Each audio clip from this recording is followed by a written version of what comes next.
na godhe. Akhlaaqa jechuun yaani waan guddaadha beektanii ergasii kitaaba keessatti yookaan quraana keessatti yoo ilaalu isa rabbiin isaan ajaje sana yookaan isa quraanni isaan ajaje sana madaabiin kiyya akka dalagdeenaatti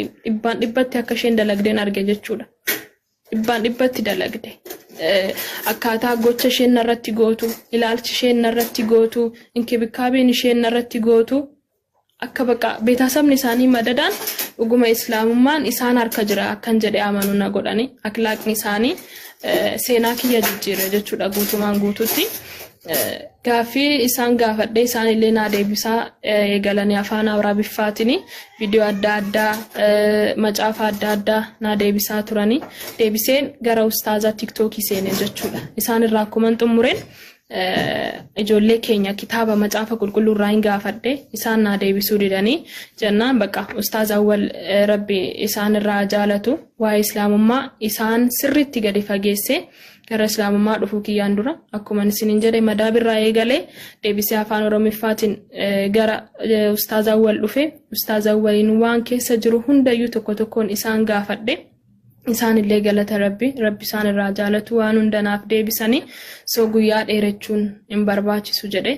gara amantaa kanaa dhufe akkuma garuu gaafan dhufu waa baay'een akkan dhabu nan beeka hiriyoota kiyyaa warra obboleewwan kiyyaa ta'uu danda'a hiriyooti kaleessaa yeroon dhabus waa baay'ee jechuun ani hiriyoota nama waggaa dheeraa dhugaa dubbachuuf hiriyoota waggaa dheeraa waliin ture naati kan jijjiiramanii jiru guyyaa tokkollee naati jijjiiramu jedhee yaanne garuu hundi isaaniiyyuu jijjiiramanii jirani waa miti rabbittan obsaa hiriyaa dhabuun dhugaa naaf hin caalu garuu gaafan shaadaa qabadhu dursaa madaabii kiyyattan hime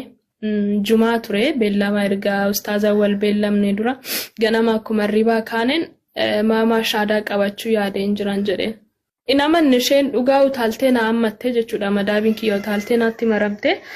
bakka yeroo sanaayyuu miira addaatu naatti dhaga'ame. Wallaahi dhugaa dubbachuuf gaafa isheen akkasitti utaaltee naatti maramtu miira addaatu naatti dhaga'ame. So gwaaddanyaatti yaa bilbilee fitan madaabii kiyya bar akkanatti shaadaa qabachuufani jennaan. Utaaltee na hammattee minaaminaan jedheen ara madaabiin kee baay'ee nama gaariidha bakka dhugaa minaaminaan jette achi bakka amma guyyaan beellamaa suni ga'utti isheenuyyuu baay'ee jarjarte jechuudha. Na oggasoo obboleewwan isheetti dawwaltee haadha isheetti dawwaltee maatii madadaatti dawwaltee shaadaa qabachuuf bar minaamina akkas jette garuu dursa akkas naan jette maaltu akka shaadaa qabattu si godhe naan jette bakka dhugaa bareetanaan hin jedheen. Dirqamteetii naan jette noo wanti na dirqeen jiru hundi isaanii gammadanii so shaadaa gaafa odoon qabatin dura gara maatiitti yoo dhufne guyyaa akka tasaa TikTok irra live irra odoon jiru odoon ustaazota wajjin haasaa jiru harmeen kiyya imoo seentee naa dawwalte jalaan kaasne yoon live dhaaba'ee dhaqee dawwaluuf online irraa baatee jirti bakka eegaan ture odoon ittiin himin shaadaan qabadhu jedheen keessa kiyyatti amansiiseen jira. Egaa odoon jiru galgalaa'e online irra seenuu didanii achiin kaardiin guutee bakka na cinqee jennaan kaardii bilbila lamaan qabaa isa tokkotti kaardii guuteen ustaazonni taa'anii na eegaa jiranii namni taa'ee na eegaa jira yeroo waan murtaa'eef jechuudha achi daariktii haadha kiyya irratti bilbilee eeloon naa ta'een jedheen ani haadha kiyya intala hangafaadha shamaraana qofa qabanii nagaa ergan gaafadheen booda badaayyuu isaan nagaa gaafachuuf yeroon kennineefi waasitti muufaniin jedheen እናቴ የሆነ ነገር ልነግርሽ ነው እንጀደን ማለ ነጉመሞ ናንጀት ነጉመን jedheen waa yaadeen jira garuu nan dhorkitani naan loltanii miti jennaan maali dhanutti minaan jedhan achi abbaan kiyyoo jennaan mana jira laawdi irra godhee si dhaga'u jiraan anjette achi ani muslima ta'uufin jedheen achiin dursa beeyyesus naan jette dura yoona beeyyesus naan jette aga yeroon dursa shaadaa muslima ta'uufan yoon jedhan beeyyesus maal jechuudha immaraattee naan jette achi ittaase of asragaggeetan ittaase akkanatti dhugaa beekee tanan gara amantii sanaa deemu jira akkanatti ani arramiti kanan shaadaa qabachuuf yaade waggaa lamaan dura yeroo darbeerru amantii gara charchii keessatti waan ta'e sittan hima jedhee ta'anii odoon gaafa sitti nimin dhufee erganas dhufee immoo sitti mee jira ni beekta. Bakka amantiin kun macaafallee dubbisee jira. Gara islaamummaa deemuun barbaada. Dhugaa adda baafadheetiin jira. Islaamummaa amantii islaamummaa qabachuun qabanaa jette. Dhugaa adda baafatteeti yaa dhugaa adda baafadhee taraniin jedheeni. Hayyee aga ammaatti amantii keenyarra jiraattee jirta. Amantii nuti hordofaa turretti nu wajjin hordaftee nu wajjin jiraadhu siin jenne amantii nuti irra deemnurra nu wajjin deemtee jirta. Kana booda garuu mirga qabdanaa jette haati kiyyaa jechuudha. Ati kana booda daa'ima miti mirga qabda waan barbaadde hordofuu dandeessanaan jette haati kiyya. Narri fadhe bakka yeroo san akkasitti tanqaxaqqaxaan itti haasa'e garuu wallahi yeroo shin akkasnaan jettu dhugaa kee jettamoo jedheen wallahi dhugaa kee jettamoo jenna dhugaa kootti rakkinaan qabu. Ati amantee deemta taanan siigalee deemta taanan rakkoon qabu. Nuti wanna nu miidhuun qabu. Duras amantaa keenyarra si deemsisee amma immoo rakkinaan qabu naan jette ayyee ishii galatoome ayyaa abbaan kiyya hoo jennaan kunoo inni iyyuu si dhagaa jira naan jette ishii dubbisiin jedheeni ayyee dubbisnaan abbaatee maal jetta jennaan rakkinaan qabu fedhii keeti kun siif sii ta'ee deemta taanaan nuti waan achitti si deemtee rabbiin galateeffatta asis yoo jiraatte rabbiin rabbuma iddoo kamittiyyuu atiin siif galee dhugaadhaan galateeffadhuuni malee nu waan nurraa irratu waan nutti dabalu hin qabu naan jedhe abbaan kiyyallee bakka gammadeen gara shaadaa dhufee jechuudha gaafa sana isaan lamaan akkasitti na eeyyamanii galgala sanaa dhugaa maatii ofiitiin na eebbisanii keessa darbee na eebbisanii karaan irra deemtu karaa dhugaa siifaa ta'u amantaan ati qabattu kuni amantaa jireenya kee keessatti jijjiiramallee siifaa ta'u jedhaniiti wallahi kan na eebbisanii na gadhiisanii jechuudha gaafa sana galgala bakka beetasaba gaarii akka duraan akka yaadetti isa caala akka gaafan bakka maatiin kiyya lakka maatiin na hubataniidha kanan duraan yaadu caala jedhee akka isaaniif iddoo guddaa qabaadhu gaafa sana godha jechuudha akkasi. Masha Allah maatii gaarii wallahi waan nama iddoo nama ajaa'ibu. Ijoollee baay'ee Sumayyaa dabalatee ijoollee asirra jirtu hedduulee intarvii godheetiin na biraas turanii waan ajaa'iba natti hedduu takka jira ajaa'iba wallahi. Eefaa gartee ati islaamummaa fudhatte booda wanti siifi maatii hedduu jijjiirame hin jiru jechuudha. Kana jechuun isaan biraa hayyama fudhattee. Cirraash keessa darbanii haati kiyyaa amantaa kee irratti jabaadhu yeroodhaan salaatii rabbii keetti jabaadhu rabbiin iddoo deemteetti si haa gargaaru naan jetti. Sirraa bareedee uyyaalaan jedhan isaan odonteen haadha kiyya caala obboleessi sadaffaa narra dhalate already amma waggaa 16-17 gidduu jira. Yoonaan ani suuraa kiyya akkasitti hijaabbadhee stoorii godhu yoominaamina suuraa kiyya gaafan ergee fi immoo ishee laalee mucayyoon erga islaama taate cirraashii irraa bareedee miti immoo erga surree dhiisteeminaamina bakka irraa bareedee jira. Akkasitti maatiin na jajjabeessaa jirani. Alhamdulillah. Gara maatii kiyyaatiin gara haadhaaf abbaa gara obboleewwatiin nama na jajjabeessanidha. Ta'u xiqqoo gara hiriyootaatiin naatti ulfaatee malee. Dhugaa qabachuu keetiin warri si jibban if dhaban malee isaantu si dhabe malee ati isaan hin dhabne kana beeka. Ati dhugaa harkachuu ati gartee karaa haqaa qabachuu keetiin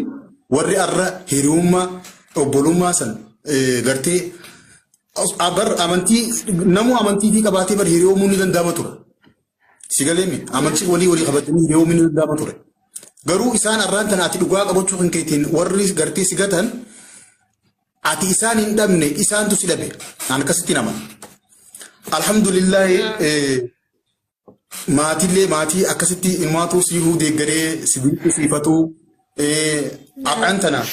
Halli akkanaa kun uumamuun wallahi hedduu takka guddaadha. Ergaan ati mee obboloota kan keetii lama gaafiini takka warra imala islaamummatti dhuftuuf ergaan ati qabduuf maali? Takka Inni lammaffaa obboleeyyan keenya kan gartee musliima ta'an kan ati dhuftee gartee gara amantaa kanatti islaamummaa yeroo dhuftu haala hedduu arguu dandeessu keessattuu sooshaal miidiyaa kana gubbaa maal ergaan harki isaanii dabarsite lameen tana inshaa warri gara kiristaanummaa keessaa yookaan ortodoksii keessaa gara islaamummaa dhufanii aniyyuu amma hiriyootan erga shaadaa qabadde hiriyoonni kiyya intaloon tokko shaadaa qabachuuf yaaddee Yesus Kristos ergamaa Rabbii ta'uu dhugoomsitee garuu waan sodaattuuf teessee jirtu jira warreeta akkasiitiif dhaamsinani qabu. Addunyaa tanarratti waan kamiyyuu dhaba obboleessa haadha abbaa waan hunda qabeenya kana dura horattan waa baay'ee dhabuu dandeessan gara gaafa dhugaa dhuftan keessattuu akka kiyyatti maatii ani garaadha kiyyaas ta'ee gara abbaa kiyyaas ta'ee yeroo takka salaam namni asirtan kuni namuutu foloo na godha obboleeyyi tiyyatana salaam namuutu foloo na godha barakallahu fiikum hayyee tufur dhawaa jechuun islaama maatii kiyya keessa namni islaaman beekamu tokko hin jiru dhugaa dubbachuuf gara haadhadeetillee ta'e gara abbaa kiyyaatillee ta'e ana qofa kan shaadaa qabate jechuudha dhiyootti kanan beeku na namoonni baay'een sodaatanii warri dhugaa beekanii taa'antu jira dhugaa beekanii sodaatanii maatii kiyya dhabee yookaan haadha kiyya namni baay'een dadhabbinni inni keenya tokko haadha dhabuudha haadha dhabuun ni ulfaata odoo lubbuudhaan jirtu haadha keenyarraa galgar baannee jiraachuun ni ulfaata inkaan wal dubbisuu dhiisuu miti biyya ormaatirruu irraa fagaannee teenyee odoo guyyaa guyyaadhaan itti haasofnuyyuu haadha keenya baay'ee yaadna garuu immoo amantaa kanatti gaafa dhufan maatiin namarraa jibbanii maatiin waan baay'ee dheekkamanii so yeroodhaafi malee maatiin keessan yeroodhaaf isin cufuu danda'an yeroodhaaf isiniin ooduu danda'an garuu dhugaa hin caalu wanti inni guddaan namni erga dhugaa beeke fakkeenyaaf macaafa dubbisee namni dhuguma Yesus Kiristoosin jaalatu namni dhuguma Yesus Kiristoosin ani duuka buutuu Yesus Kiristoositti ofiin jedhu namni Yesus Kiristoosin jaalatu namni Yesus Kiristoos ajaja isaatti bulu muslima ta'a akka yaada kiyyaatti akka nani macaafa qulqulluu sanirraa baradhetti yookaan dubbisetti jechuudha maaliif Yesus Kiristoos anatti amanaa yookaan anaatti na waaqessaa miti kan jedhe duuka kiyya bu'aa jechuun inni rabbii isaatiif sagadaa ture rabbii isaatiif galateeffachaa ture ofii isaatiif hangoo tokkoyyuu hin qabu so kana dhugaa isaanii oduma beekan odoo keessi isaanii beekanu Yesus Kiristoos akka hangoo isaatiin waa gochuu akka hin dandeenye oduma beekanu warri taa'antu jiru isaan kanaaf ergaan ani dabarsu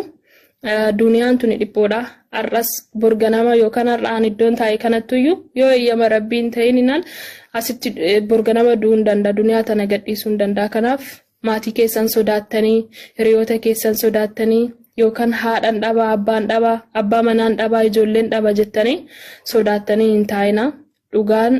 keessa keessanuu yoo teesse isiniifiyyuu sirrii miti dhugaa beektanii taa'uun keessa keessanuu isin miidha gara rabbii tokkichaatti koottaa rabbiin tokkichaan dhugoomsaa isaan booddee ilaalaa isiniin jechuu barbaada warra amantaa islaamummaa keessa jiraniif haalli namoonni tokko yeroo baay'ee gaafa amantaa islaamummaa irraa dhufan waa baay'eetu jira qormaatatu jira akkuma silayyuu dubbanni garuu qormaata san keessa darbuun callisanii dubbataniirra yookaaniif immoo waan san godhanii darbuurra callisanii keessa ofiitti qabatanii darbuun barbaachisaa jedheeti yaada akka kiyyatti jechuudha namni kamuu namni hin qoramne hin jiru inkaan nama amantaa biraarraa gara islaamummaa dhufe miti namni amantaa san keessayyuu jiru waa baay'eetu itti qorama namni kan qoramu yoo rabbi isaan jaalateedha rabbiin haga isaanii laaluuf haga isaan rabbitti abdatan isarraa abdii hagam akka qaban isaan laaluuf rabbi isaan qora kanaafuu warra amantii islaamaa keessa jirtaniif hunda keessaniif sabrii godhadha waan kam keessattuyyuu deebiseef namni hiriyoonni keessan akka isinirraa barataniif isa quraanni isiniin jedhu hojjedha anillee akkan isa kana hojjedhu rabbiin na gargaaru akhlaaqni isin gootan hiriyoota keessanillee jijjiiruu danda'a maatii keessanillee jijjiiruu danda'a warroota isin duuba jiran yoo isin dhuguma isa quraana keessatti jiru san dalagdan fakkeenyaaf anama madaabii kiyyaa akhlaaqni ishee wallahi dhugaan isiniin jedha akhlaaqni ishee akkana ni gara islaamummaa dhufu na godhee jira kana jechuun akhlaaqni isheen qabdu yaadni isheen qabdu isa quraana irra jiru sana waan dalagduuf ani quraanni lakkaa kana ajajni isheen itti oolte sun immoo ana akkan gara islaamummaa dhufu na godhee jira jechuudha. Kanaafuu ijoollee muslimaatiin kanan jechuu barbaadu akhlaaqa qabaadhaadha. Nama kamirratti waan gaarii hojjedhaa. Addunyaan I don't know namni yeroo ammaa kana